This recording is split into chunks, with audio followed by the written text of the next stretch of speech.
طول عمري قريب جدا من والدي، أب وأخ وصديق. دايما بيبقى معايا واحنا داخلين أي عزا، وواقف جنبي يقول لي سلم على فلان وروح واسي فلان. كان همه دايما على الناس. فجأة بقيت واقف من غيره، بقيت واقف في عزاه كمان.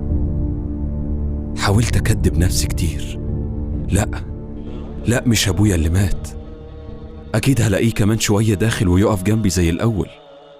بس للأسف الحقيقة إن والدي مات، ومش هشوفه ولا هيقف جنبي تاني. الله يرحمك يا والدي، والله وحشني جدا، ووحشني هزارك وكلامك معايا،